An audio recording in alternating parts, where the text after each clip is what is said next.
TGT biology का most important practice set लेकर के आए हैं जिसके सभी क्वेश्चन को डिटेल से समझाएंगे। तो चलिए शुरू करते हैं। पहला क्वेश्चन देखते हैं, संघ सीलेंट्रेटा का लाक्षणिक लार्वा कौन है? चार ऑप्शन आपके सामने दिए गए हैं। इसमें से पूछा गया है संघ सीलेंट्रेटा का लाक्षणिक लार्वा कौन सा है। इसमें पूछा गया है which is the characteristic larva of phylum Coelenterata. सोचिए और बताइए। वीडियो को लाइक ना किया हो तो सभी लोग जल्दी से लाइक कर दीजिए, अपने सभी दोस्तों में शेयर कर दीजिए ताकि ज्यादा से ज्यादा लोग जुड़ जाएं। फिलहाल इसमें आंसर सही होगा पहला, प्लेनुला लार्वा।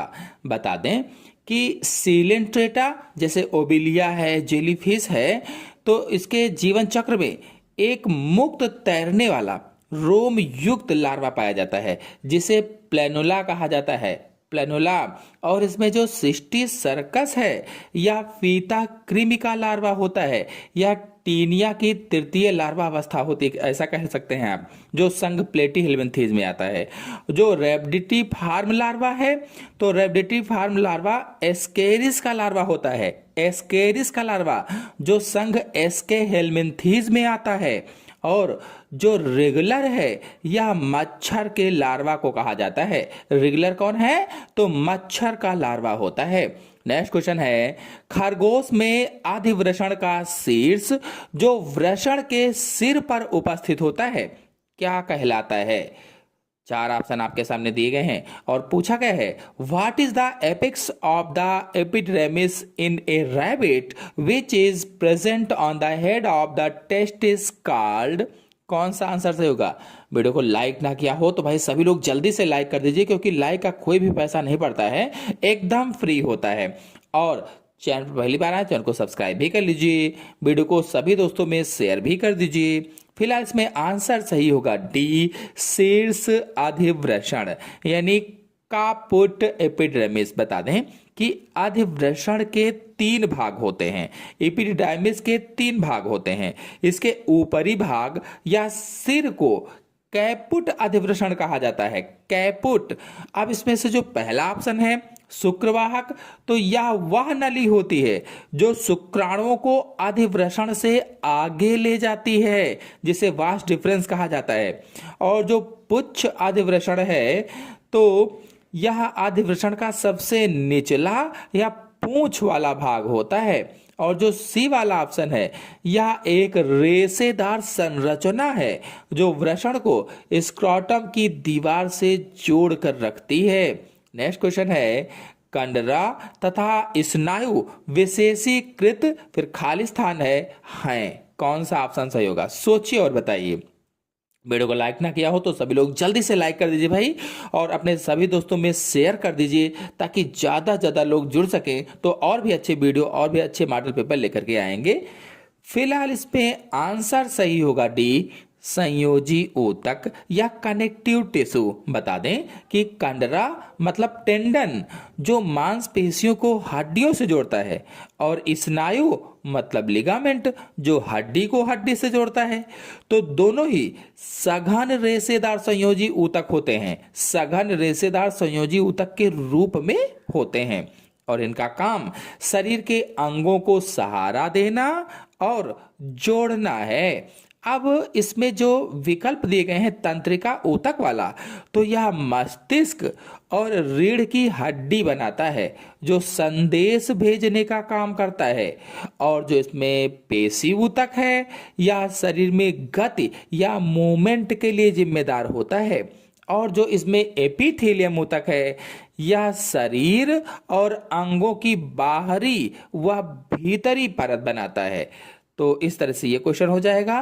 फिर अगला क्वेश्चन है, कोशिका गुच्छीय निस्यंद से सोडियम के पुनः अवशोषण का नियमन किस हार्मोन द्वारा होता है? सोचिए और बताइए कि कौन सा ऑप्शन सही हो सकता है। चार ऑप्शन दिए गए हैं और पूछा गया है which hormone regulate the reabsorption of sodium from glomerular filtrate. कौन सा ऑप्शन सही होगा? ऑप्शन सही होगा इसमें से सी, एल्डोस्टेरोन। ऑप्शन कौन सा सही होगा?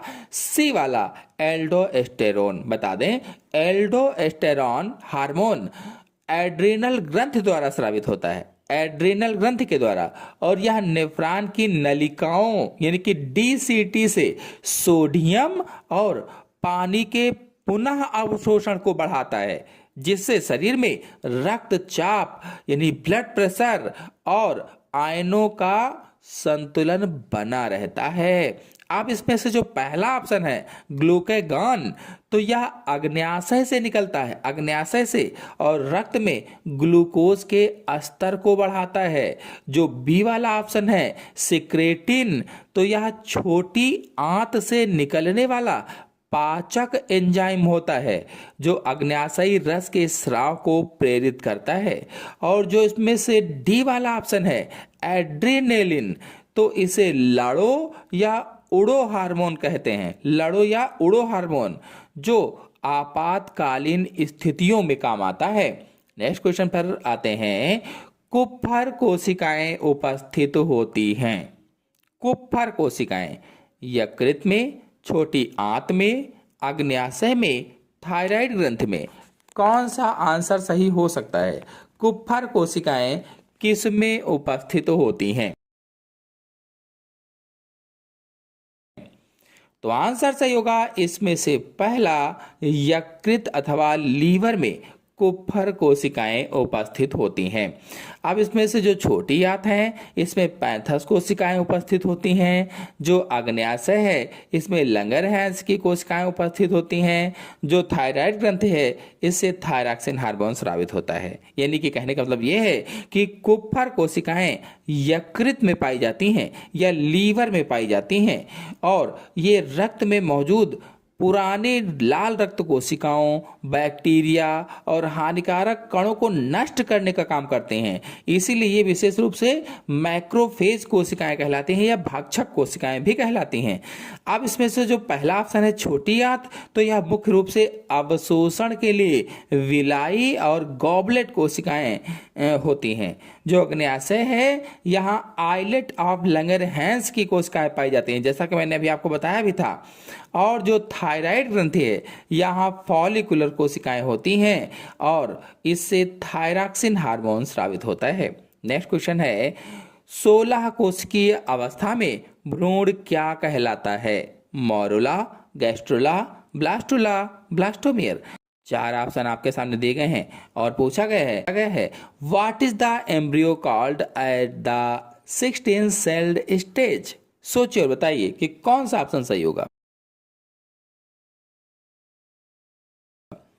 तो ऑप्शन सही होगा इसमें से पहला मोरुला। बता दें कि निषेचन के बाद जब युग्मनज अथवा जायगोट में विभाजन होता है तो 8 से 16 कोशिकाओं वाली एक ठोस गेंद जैसी संरचना बनती है जिसे मोरुला कहते हैं, मोरुला।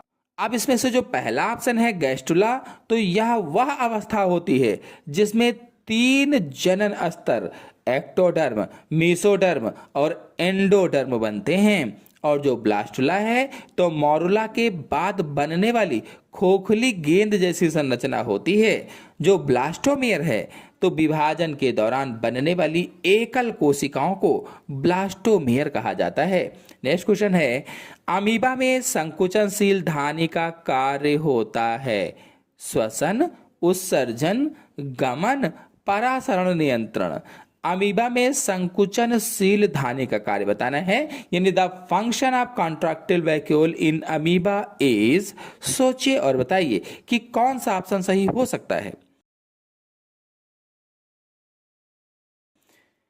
तो ऑप्शन सही होगा इसमें से डी, परासरण नियंत्रण, मतलब ऑस्मो रेगुलेशन। बता दें कि अमीबा मीठे पानी में रहता है, इसीलिए इसके शरीर में लगातार पानी प्रवेश करता रहता है। और संकुचनशील धानी कहने का मतलब है कि कॉन्ट्रैक्टाइल वैक्यूल इस अतिरिक्त पानी को शरीर से बाहर निकालकर शरीर के अंदर पानी और लवणों की मात्रा का संतुलन बनाती है। फिर संतुलन को आप परासरण नियंत्रण करती है, ये भी कह सकते हैं। अब इसमें से जो श्वसन है तो यह सामान्य शरीर की सतह के द्वारा होता है। जो उत्सर्जन है मुख्य रूप से अमोनिया का उत्सर्जन भी सतह से ही होता है। जो गमन है तो गमन में कूटपादों द्वारा या स्यूडोपोडिया के द्वारा गमन होता है। नेक्स्ट क्वेश्चन है, साइकस में परागण होता है। 4 बड़े बड़े से ऑप्शन दिए गए हैं और पूछा गया है pollination in cycas takes place. कौन सा ऑप्शन सही होगा, सोचिए और बताइए।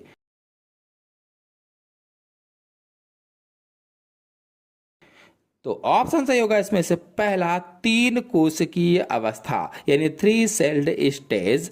आपको बता दें कि साइकस जो कि एक जिम्नोस्पर्म पादप है, तो साइकस में हवा के द्वारा परागण होता है, यह वायु परागण होता है। जब परागकण नर शंकु से मुक्त होते हैं तब वह 3 कोशिका अवस्था यानी कि एक प्रोथैलियल कोशिका कह सकते हैं आप, एक जनन कोशिका और एक ट्यूब में होते हैं। नेक्स्ट क्वेश्चन है, पादपों में भोजन किस रूप में स्थानांतरित होता है। जो पादप होते हैं उसमें भोजन किस रूप में स्थानांतरित होता है, मतलब in what form of food translocated in plants. सोचिए और बताइए कि कौन सा ऑप्शन सही होगा।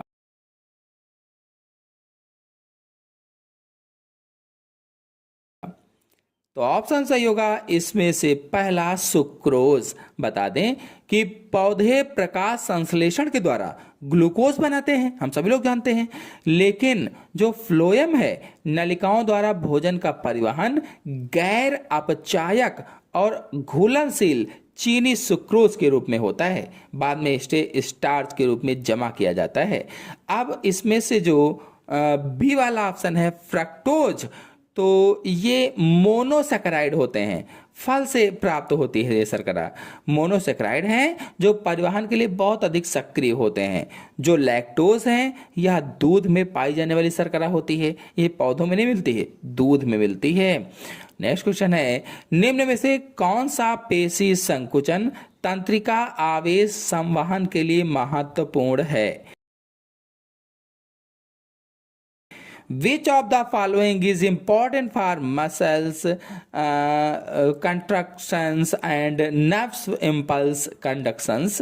सोचिए और बताइए कि कौन सा ऑप्शन सही होगा।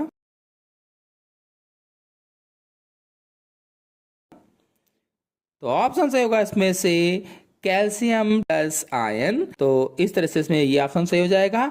नेक्स्ट क्वेश्चन है, निम्न में से कौन सा पादप उत्पाद सबसे कठोर है। Lignin, cutin, suberin, sporopollenin. पूछा गया है which of the following plants product is the hardest. कौन सा ऑप्शन सही होगा, सोचिए और बताइए। तो ऑप्शन सही होगा इसमें से डी, स्पोरोपोलेनिन। बता दें कि स्पोरोपोलेनिन जैविक दुनिया का सबसे प्रतिरोधी और कठोर कार्बनिक पदार्थ माना जाता है। यह परागकणों की बाहरी परत पर पाया जाता है। जो परागकण की संरचना मैंने समझाया था तो उसमें आपको बताया था कि परागकण दोहरी संरचना का बना होता है, बाह्य संरचना और आंतरिक संरचना। जो बाह्य संरचना थी तो उसमें कौन सा पाया जाता है, स्पोरोपोलेनिन पाया जाता है तत्व, जिस पर किसी भी एंजाइम, उच्च तापमान, तेज एसिड का कोई असर नहीं होता है, कोई असर नहीं। तो इस तरह से ये हो जाएगा। अब इसमें से जो पहला ऑप्शन है लिग्निन, तो यह लकड़ी को मजबूती देता है, पर इसमें स्पोरोपोलिन नहीं, तो यह लकड़ी को मजबूत। अब इसमें से जो पहला ऑप्शन है लिग्निन, तो यह लकड़ी को मजबूती देता है। और जो बी और सी वाला ऑप्शन है यानी क्यूटिन और सुबेरिन, तो ये मोम जैसे जलरोधी पदार्थ होते हैं जो पौधों की बाहरी परतों में पाए जाते हैं। नेक्स्ट क्वेश्चन है, मशरूम का खाने योग्य भाग है। The edible part of the mushroom is. सोचिए और बताइए कि कौन सा ऑप्शन सही हो सकता है। वीडियो को लाइक ना किया हो तो आप सभी लोग जल्दी से लाइक कर दीजिए, चैनल पर पहली बार आए चैनल को सब्सक्राइब भी कर लीजिए। फिलहाल इसमें आंसर सही होगा पहला, बेसिडियो कार्प। आपको बता दें कि मशरूम जिसे हम खाते हैं वह वास्तव में कवक का फलने वाला फल होता है और जिसे विज्ञान में यानी विज्ञान की भाषा में बेसिडियो कार्प कहा जाता है। अब इसमें से बी, सी और डी वाले जो ऑप्शन हैं, यह कवक का धागे जैसा मुख्य जाल होता है जो जमीन या लकड़ी के अंदर छिपा रहता है और खाया नहीं जाता है। नेक्स्ट क्वेश्चन है, जब पेसमेकर कार्य करना बंद कर देती है तो क्या होता है? What happened when the pacemaker stop working? कौन सा ऑप्शन सही होगा? सोचिए और बताइए।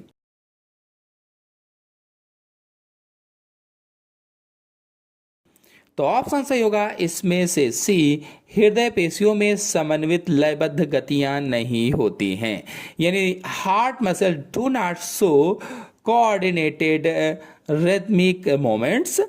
आपको बता दें कि पेस मेकर यानी यस ए नोड, तो पेस मेकर का काम दिल की धड़कन के लिए विद्युत आवेग पैदा करना होता है।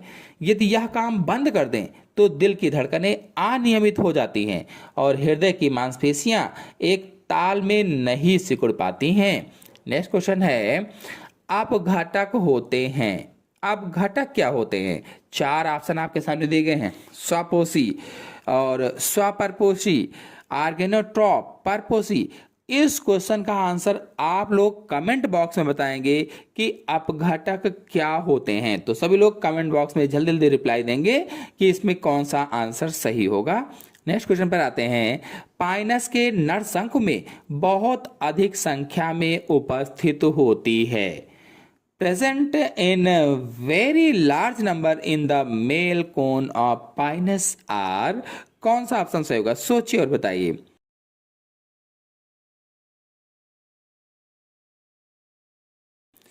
तो ऑप्शन सही होगा इसमें से सी, माइक्रोस्पोरोफिल्स। बता दें कि पाइनस का नरशंकु यानी मेल कोन कई छोटी छोटी पत्ती जैसी संरचनाओं से मिलकर बनता है जिन्हें माइक्रोस्पोरोफिल्स कहते हैं, या फिर हिंदी में कहें तो लघु बीजाणु पर्ण कहा जाता है। लघु बीजाणु पर्ण, और इन्हीं के ऊपर पराग कण बनते हैं। अब इसमें से जो बी वाला ऑप्शन है परागकोश, तो यह आवृत बीजी फूलों में पाया जाता है, एंजियोस्पर्मिक फ्लावर्स में पाया जाता है।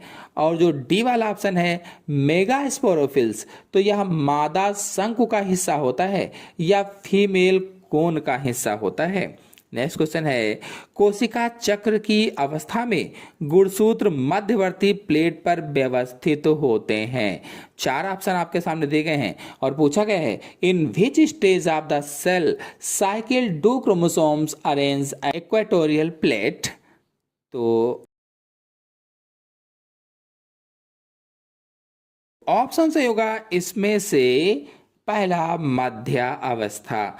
आपको बता दें कि समसूत्री विभाजन की मध्यावस्था में या मेटाफेज में सभी गुणसूत्र स्पष्ट दिखाई देने लगते हैं और कोशिका के केंद्र में एक सीधी रेखा पर आकर जमा हो जाते हैं या इक्वेटोरियल प्लेट पर जमा हो जाते हैं। अब इसमें से जो बी वाला ऑप्शन है पश्चावस्था यानी एनाफेज, इसमें गुणसूत्र टूटकर विपरीत ध्रुव की ओर जाने लगते हैं। और जो सी वाला ऑप्शन है अंत्यावस्था यानी टीलोफेज, तो इसमें नए केंद्रक बनते हैं और कोशिका विभाजन पूरा होने की ओर बढ़ता है।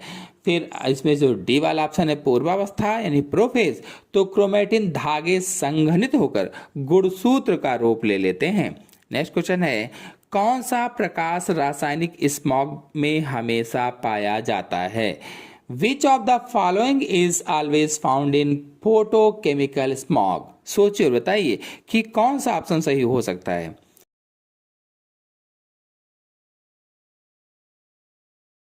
तो ऑप्शन सही होगा इसमें से पहला, O3 यानी ओजोन। बता दें कि प्रकाश रासायनिक स्मॉग यानी फोटोकेमिकल स्मॉग तब बनता है जब सूर्य की रोशनी की उपस्थिति में नाइट्रोजन के ऑक्साइड और हाइड्रोकार्बन आपस में क्रिया करते हैं। चलिए नेक्स्ट क्वेश्चन पर आते हैं, पौधों में वृद्धि होती है। चार ऑप्शन आपके सामने दिए गए हैं, पौधों में वृद्धि होती है पूछा गया है। कौन सा ऑप्शन सही हो सकता है, सोचिए और बताइए।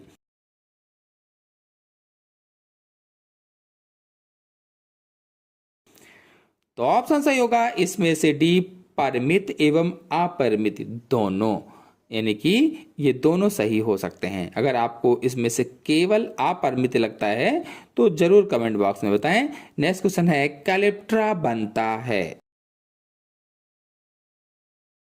स्त्रीधानी से, संपुट से, पुंधानी से, कॉल्यूमेला से।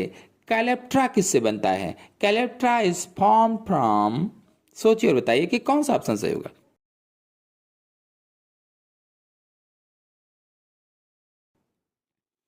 ऑप्शन सही होगा इसमें से पहला, स्त्री धानी से बनता है या आर्चिगोनियम से बनता है। स्त्री धानी को अंग्रेजी में आर्चिगोनियम कहते हैं। बता दें कि ब्रायोफाइट्स जैसे मांस में निषेचन के बाद स्त्री धानी यानी आर्चिगोनियम की दीवार विकसित होकर कैप्सूल के ऊपर एक सुरक्षात्मक टोपी जैसी संरचना बनाती है जिसे कैलेप्ट्रा कहते हैं। अब इसमें से जो संपुट है तो यह बीजाणुभिद का वह भाग होता है जिसके अंदर बीजाणु बनते हैं। जो पुंधानी है यह नर जननांग है जो नर युग्मक बनाता है। नेक्स्ट क्वेश्चन है, पैराफिन वैक्स क्या है? एस्टर, अम्ल, monohydric alcohol, cholesterol. Paraffin wax क्या है बताना है। What is paraffin wax? सोचिए और बताइए कि कौन सा ऑप्शन सही हो सकता है। तो ऑप्शन सही होगा इसमें से पहला, एस्टर होता है। यह लंबी श्रृंखला वाले हाइड्रोकार्बन होते हैं। बता दें कि रासायनिक रूप से प्राकृतिक वैक्स अथवा मोम उच्च वसीय अम्लों और मोनोहाइड्रिक अल्कोहल के एस्टर होते हैं। नेक्स्ट क्वेश्चन है, ऑक्सी श्वसन के दौरान पायरुविक अम्ल का प्रारब्ध है। सोचिए और बताइए कि कौन सा ऑप्शन सही हो सकता है।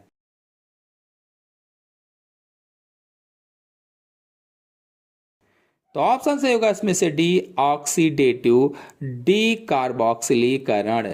नेक्स्ट क्वेश्चन है, एक डीएनए अणु में एडेनिन एवं थाइमिन के मध्य उपस्थित हाइड्रोकार्बन बंधों की संख्या है। कौन सा ऑप्शन सही होगा, सोचिए और बताइए।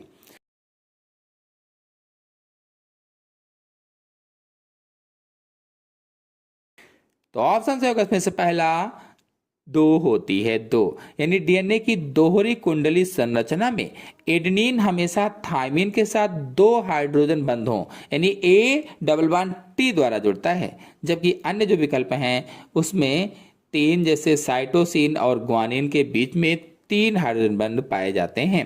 नेक्स्ट क्वेश्चन है, एन एमनियोटा समूह में है। कौन सा ऑप्शन सही होगा, सोचिए और बताइए।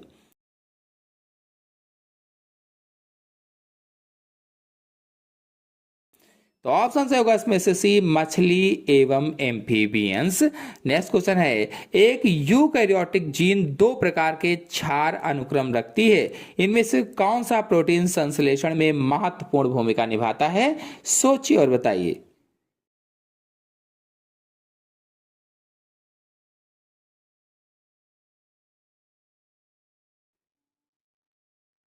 तो आंसर सही होगा इसमें से बी, एक्सान।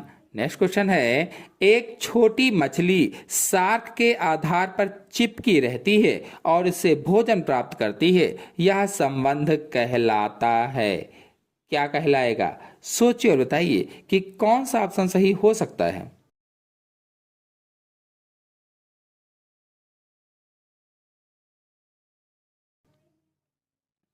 तो ऑप्शन सही होगा इसमें से बी, सहभोजिता यानी कमेंसलिज्म। आपको बता दें कि सहभोजिता क्या है। तो सहभोजिता एक ऐसा संबंध है जिसमें एक जीव को तो फायदा होता है लेकिन दूसरे जीव को ना तो कोई फायदा होता है और ना ही कोई नुकसान होता है। जबकि इसमें जो पहला ऑप्शन है परजीविता, तो इसमें एक जीव को फायदा और दूसरे जीव को नुकसान होता है। जो परभक्षण है इसमें एक जीव दूसरे जीव को मार कर खाता है।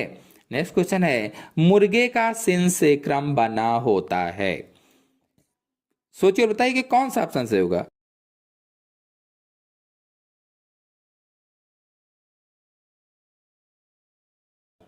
तो ऑप्शन से होगा इसमें से सी, 16 कशेरुकियों का बना होता है। बता दें कि पक्षियों में उड़ने के दौरान शरीर को मजबूती देने के लिए पीछे की रीढ़ की कुछ हड्डियां आपस में जुड़ जाती हैं, जैसे थोरैसिक है, लंबर है, सैक्रल है, कॉर्डल है। कशेरुकियों के फ्यूजन से बनी एक संयुक्त हड्डी को सिनसैक्रम कहा जाता है, जिसमें लगभग 14 से 16 कशेरुकियां शामिल होती हैं। नेक्स्ट क्वेश्चन है, गुणसूत्र प्रारूप 2n-1 को क्या कहा जाता है?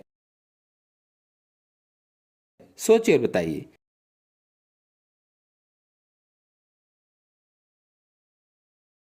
आंसर से होगा इसमें से पहला, मोनोसोमी कहा जाता है। बता दें, जब सामान्य द्विगुणित गुणसूत्र सेट में किसी एक गुणसूत्र की कमी हो जाती है तो उसे मोनोसोमी कहते हैं। मोनोसोमी जैसे इंसानों में टर्नर सिंड्रोम में पाया जाता है। तो आशा है आज के सभी क्वेश्चन आपको अच्छी तरह से समझ में आ गए होंगे। आ गए हों तो वीडियो को लाइक कीजिए, अपने सभी दोस्तों में शेयर कर दीजिए। चैनल पहली बार आए चैनल को सब्सक्राइब भी कर लीजिए। धन्यवाद।